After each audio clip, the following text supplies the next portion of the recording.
apa ya, bukan pesimis nih Mas Habib, mohon maaf dulu ya. Kalau misalnya PDIP tidak berkoalisi, ya, memilih langkah oposisi, penting nggak sih untuk bertemu atau mungkin harus diupayakan nggak sih pertemuan ini?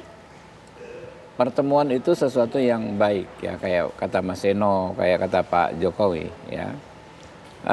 Tapi soal berkoalisi atau tidak itu kan opsi ya yang sama-sama baik. Kita tahulah aturan main ya. Dalam konteks ketatanegaraan ada atau tidak ada pihak di luar pemerintahan itu sama-sama sesuatu yang baik ya. Dan kita yakin apalagi dengan teman-teman PDI Perjuangan, baik di dalam pemerintahan maupun di luar pemerintahan mereka bisa bersikap amat baik ya, merespons setiap persoalan dalam konteks yang proporsional ya. Jadi kalau toh di luar pemerintahan kita lihat sendiri teman-teman PDIP ketika ada program pemerintah yang baik mereka dukung. Dan ketika ada program pemerintahan yang kurang baik, mereka kritisi dengan cara yang elegan, dengan cara yang konstitusional. Kita berpraktek seperti ini kan sejak awal reformasi lah setidaknya. Saya mengikuti betul.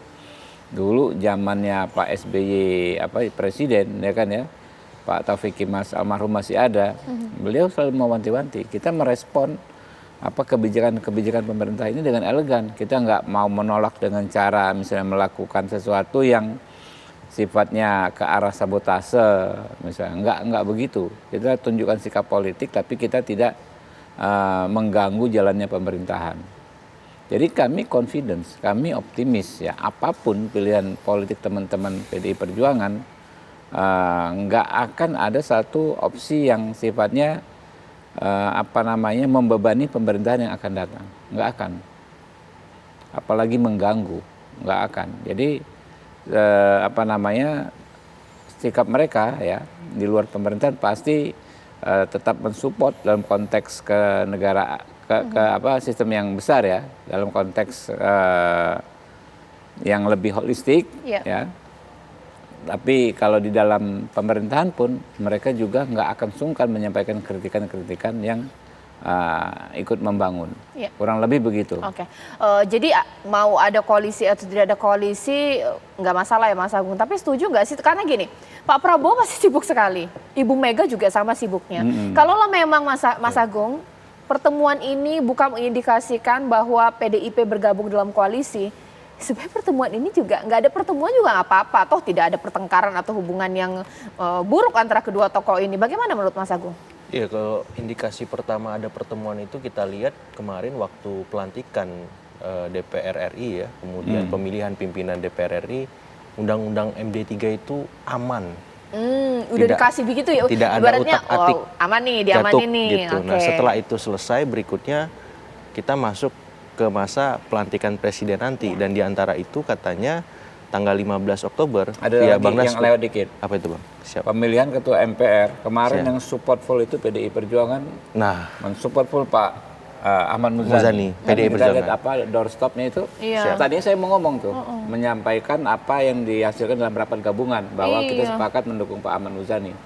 Pak Ahmad Basarah, jangan ngomong jangan Gerindra. Aku aja yang ngomong supaya makin romantis ya hubungan dua partai ini ya. Pak Ahmad Basarah kan yang doorstop kemarin kan. Namanya adalah menjelaskan bahwa ini rapat gabungan memang tidak mengambil keputusan, tapi kami sepakat bahwa Pak Ahmad Muzani ya.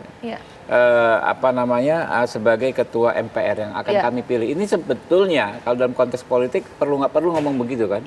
Tapi ini sangat-sangat membantu menenangkan. Kalau sehari sebelumnya yang deg-degan kan teman-teman PDI Perjuangan, pemilihan ketua DPR. Di yang tadi nih hari aman tuh. Kemarin yang kemarin giliran kami nih kader-kader Gerindra, terutama saya kan ketua fraksi MPR yang deg-degan. Tapi didukung malah PDIP. Berhasil nggak nih kita menjalankan misi Pak Ahmad Muzani sebagai ketua MPR. Ternyata yang maju paling depan itu Pak Ahmad Basarah. Baik di dalam ruangan rapat gabungan, rapat gabungan itu kan yang menghadiri Pak Ahmad Basarah, Pak TB Hasanuddin, Pak Hugo Pereira. Itu yang paling all out, paling vokal Pak Ahmad Muzani. Di luar mereka pun yang tadi mau dibikin rahasia sampai hari berikutnya, tapi membocorkan pun Pak Ahmad Basarah. Saya Gitu. ganti pertanyaannya. Iya. Ibaratnya kader elit DPR ini selain Bu Mega sama Pak Prabowo nih ya, sudah akur betul, Iya. saling support di DPR dan juga MPR. Kenapa tidak kemudian berkoalisi? Kenapa tidak kemudian bertemu? Bagaimana Mas Agung? Iya, jadi saya mau menyambung tadi setelah selesai di legislatif, Ya. kemudian muncul rumor ada 2 kader tipis-tipis dari PDIP itu dirumorkan secara spekulatif menjadi menterinya Pak Prabowo nanti. Sebut saja inisialnya B dan A gitu. Nah, 2 nama ini bukan orang sembarangan, mereka punya jasa yang besar di Pak Prabowo maupun di masa pemerintahan Pak Jokowi sekarang. Dan saya kira indikasi-indikasi bahwa pertemuan nanti antara Ibu Mega dengan Pak Prabowo bukan sekedar pertemuan, itu sangat kuat ya. Karena memang baik Pak Prabowo dengan Ibu Mega dan banyak semua statement mengatakan bahwa keduanya punya hubungan yang baik, relasi yang intim, bahkan PDIP dan Gerindra walaupun pasang surut tetap hangat, tetap luar biasa, sehingga pertemuan besok saya kira menjadi niscaya dan harus itu bukan karena sebatas normalisasi saja banyak hal, tapi juga bagaimana mendesain ke depan pemerintahan kita, check and balances kita supaya apa? Relasinya benar-benar konstruktif, objektif, bukan kolutif ya, sehingga harapan publik tadi tetap bisa diakomodasi. Ini yang paling penting dan semua partai punya peranan yang sama di situ dan saya kira PDIP bisa menjadi motor yang terus memperjuangkan hal tadi seperti itu. Oke, Mas Seno, Undang-Undang MD3 diamanin di DPR. Mbak Puan sebagai Ketua DPR pun PDIP mensupport kader dari Gerindra untuk sebagai Ketua MPR. Ini nggak ada masalah hubungan di grassroots. Kenapa tidak berkoalisi? Kenapa tidak bertemu? Apa sih yang terjadi, Mas Seno? Ya memang nggak ada masalah, cuman cari momentum saja. Bahwa persoalan Undang-Undang D3 itu kan juga suatu hal yang sudah kita sepakati di aturan undang-undang sebelumnya. Yang artinya itu suara rakyat, ya kita tidak boleh kemudian mengkhianati aturan main itu. Kalau memang sudah sepakat bahwa menggunakan aturan tersebut tidak boleh berlaku surut dong. Dan kemarin kita melaksanakan amanat konstitusional itu dengan baik, semuanya berjalan dengan baik. Pak Puan sebagai Ketua DPR, Pak Muzani sebagai Ketua MPR, dan itu sesuai dengan apa yang menjadi aturan main yang kita telah sepakat. Jadi buat kami itu hubungan yang bisa baik. Di pilkada pun kami dengan Gerindra juga banyak bekerja sama secara politik. Dari 545 daerah sering saya sampaikan lebih dari 9% itu PDI Perjuangan dengan Gerindra. Jadi baik secara kelembagaan, secara kedewasaan berpolitik, kita sadar bahwa posisi politik mungkin bisa berbeda, mendukung orang mungkin bisa berbeda pada saat pemilu. Tetapi dalam konteks hubungan antar personal itu tidak boleh kemudian mencederai hubungan tersebut.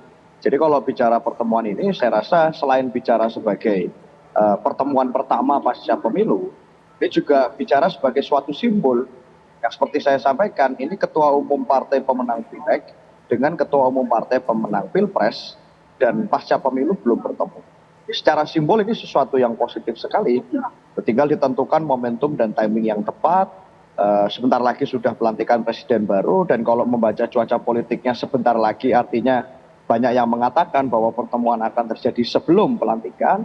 Maka sebenarnya kan tinggal menunggu sekian hari lagi dalam melaksanakan pertemuan tersebut. Buat kami ini simbol yang sangat positif, simbol yang baik.